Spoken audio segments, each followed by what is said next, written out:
In the United States, I spent a good deal of my time working with many women's professional groups to help women leaders to grow their business and to thrive. I love food and wine. It's an integral aspect of life. And for those of you who speak Spanish, perhaps you've heard the proverb, con pan y vino se anda el camino. The women who are on the panel today, their program and their work fully embodies this prosperous and equally delicious industry. Y ahí Estados Unidos para nosotros es el mayor mercado de exportación. De hecho, fuera de la Unión Europea es el mayor importador de aceite de oliva del mundo. Tengo que decir que nos lideran los italianos y que España está por detrás, o sea que hay mucho trabajo por hacer. Yo creo que ahora se están haciendo grandísimos aceites en España, aceites de muy alto nivel, aceites que se han enfocado en la calidad. Y yo lo que recomiendo a todo el mundo es que se aventure, que lo pruebe, que lo ponga en una copa y que decida en casa dónde usarlo, ¿no? Es realmente una joya gastronómica que tenemos en el Mediterráneo y sobre todo en España, y yo soy una embajadora nata de este producto tan maravilloso y estoy encantada de que me hayáis dado, Susan, la oportunidad de hablar aquí de mi pasión, ¿no? Muchas gracias. Food and wine tourism is the fastest growing sector in Spain in tourism. And it moves an awful lot of people now. And I think that what I do is I become more of a champion for the Spanish food and wine industry, because it's not just the restaurant you eat at, the hotel you stay at, it's the olive oil you taste, it's the wines you taste, it's the bodega you visit, because those people, it's a really strong weapon in your marketing of your products. I mean, frankly, when people go to your bodega or your restaurant, the way they're treated, the way they're greeted, the way they understand what you're producing, they're going to take that back to them and they'll become your ambassadors, which is a fantastic thing. Because one of the problems we have here is exporting what we do. And Spain has amazing products, but the question is getting to that foreign market. When a client comes here, whether it be a private client, a food and wine professional, or a journalist, I can put together exactly what they're looking for because I know their worlds. I know the English-speaking and sort of the rest of the world's food world. I know the chefs, I know the artisans, I know the wine producers, I know the food critics. And so I kind of know where these people are eating dinner and what they're interested in, what's great for them. Spain has had this explosion over the last 8 years, really. If anybody remembers, 2004 was the year that historic cover of the New York Times magazine with Ferran Adrià came out. 2004, it wasn't really that long ago, and lots happened in this country since then. So I think it's really important to convey that message, and I think that Spanish gastronomy is really going in a terrific direction, but I think there's still a lot more to do. Al final te das cuenta que a veces organizas tus vacaciones en torno al vino. Haces catas con tus amigos, bueno, lo entiendo ya como una forma de vida realmente. Y lo único que sí, por un lado, creo que hemos tenido una época realmente estupenda a nivel gastronómico en España, a nivel prensa, a nivel Madrid Fusión, a nivel Academia de Gastronomía, a nivel grandísimos cocineros, grandes sumilleres, grandes profesionales. Y creo que un poco la única asignatura pendiente que yo creo que tenemos es a nivel colegios, a nivel niños. Yo creo que sí tendríamos que hacer un poco más de hincapié en inculcarle a los niños en los colegios la gastronomía. Es importante el gusto del cliente y para mí también es muy importante que el cliente ese día que viene a la terraza que tenga la oportunidad de probar vinos que no haya tomado anteriormente, ¿no? Entonces me gusta mucho por un lado ver qué va a cenar o qué va a almorzar el cliente, ver cuáles son sus gustos y ver qué ha probado o qué tiene interés en probar. In olive oil, we have the same way to go.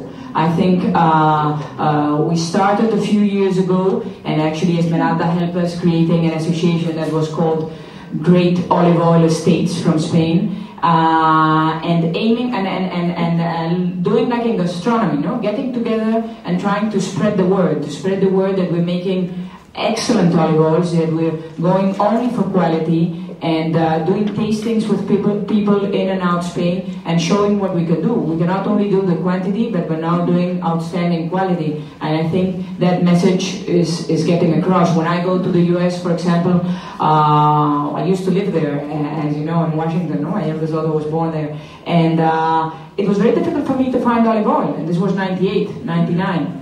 Now, if you go to places like Williams-Sonoma or Dylan DeLuca, you find a whole chef on Spanish olive oils, which is fantastic and makes me feel very proud. So I think it's a matter of time. I think we're doing the right things. I think we've changed the way in which we produce olive oil, and I think we now have people that know how to market themselves, and it's only a matter of time. Are there different challenges than in other markets? Yes, there are different challenges, definitely, because olive oil is kind of new for the American consumer. No? It's not something they have been used to have and taste or even cook with. No? So it's something new, but it's gone in the market like a storm. No? Everybody wants to have olive oil. Both my husband and I are very, very optimistic about Spain. We think this is the most fantastic country, along with the United States. But how is the economy affecting your business? And especially because tourism, as you said, is such an important part of the sector. Well, tourism has grown from 19 billion euros, they're going to use the American billion, to 42 billion euros in the last, it's like a little bit more than 20, in about the last 20 years, which is incredible. Despite the crisis, and even in the last couple of years of the crisis, it's continued to grow. I have not seen any change. My business has just grown, and there's a demand for it. We're really busy this year, and so I'm really optimistic. There is a sector, especially in the luxury sector, where people are always going to travel. Some people are always going to have money, and people want to learn, and they do it in their own way. Maybe people stay in a less expensive hotel, but they still, in my sector, they still want to eat at Mujer, so they still want to eat at Arafat. That's part of it. They'd rather stay in another way, but I haven't seen any change. Bueno, realmente sí ha cambiado, porque en la terraza era un restaurante donde siempre hemos tenido un porcentaje importante de público español, y he de reconocer que ahora por las noches, sobre todo especialmente en el horario de cenas, me atrevería a decir que el 80% de nuestros clientes son público extranjero. Los estadounidenses para mí son clientes maravillosos, porque vienen con muchísimas ganas de disfrutar, con muchas ganas de probar todo. No voy a decir que son muy impresionables, pero son muy agradecidos. People want to know stories, and that's, it's really stuck with me. I'm just gonna, people do want to know stories, and I think that's the important thing. I'm not giving you a whole bunch of dates and places and things. They want to know the anecdotes, and to know the anecdotes, you have to have lived through it and know the people, and that is really what people look for. And I want to know if there really is a demand on sustainable products and ecological products. Not only wine and oil, but for example, Bluefield. And if many people is taking the example of Ferran Adrià. In the wine and olive oil world, it is a big trend. We do what we call sustainable agriculture, and we're going into more biodynamics into wine, which is to respect environment, no? Respect the soil, respect the plants.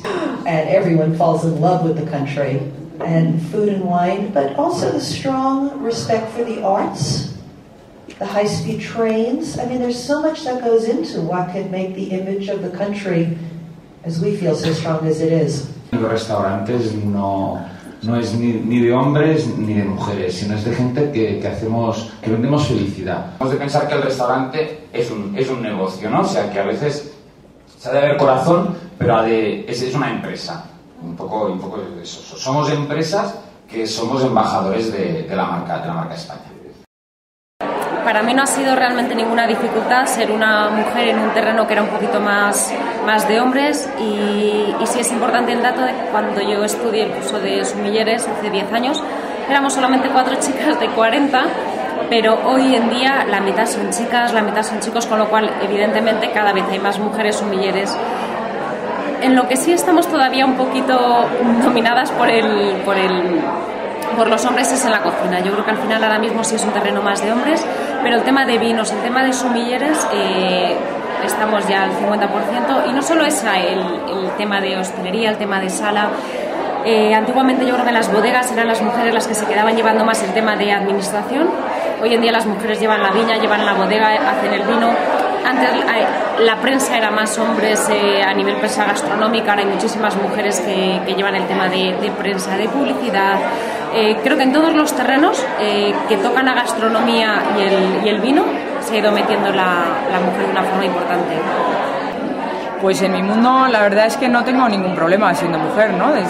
Siempre he sido aceptada porque es una empresa familiar, es una bodega y almazara familiar y por lo tanto no he tenido ninguna barrera. Y luego viajando te encuentras a muchísimas mujeres. Yo creo que ahora hay muchas directoras de exportación que están promoviendo los productos españoles de bodegas y de almazaras por el mundo, y también muchas compradoras, ¿no? En Estados Unidos hay muchas catadoras y muchas compradoras de tiendas gourmet que saben de cocina y que saben catar los productos, y son con las que me enfrento, con lo cual me siento muy arropada.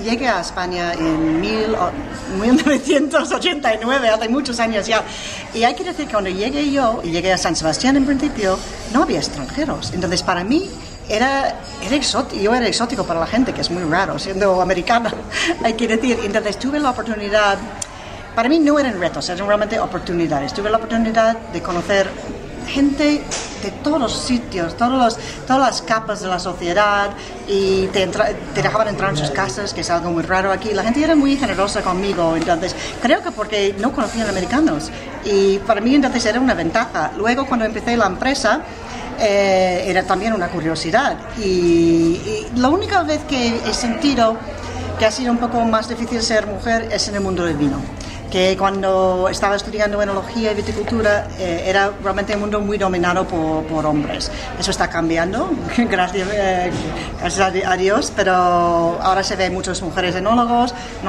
y se ven muchas mujeres que están llevando bodegas, y es mucho más fácil trabajar. Se ven mujeres en todas partes.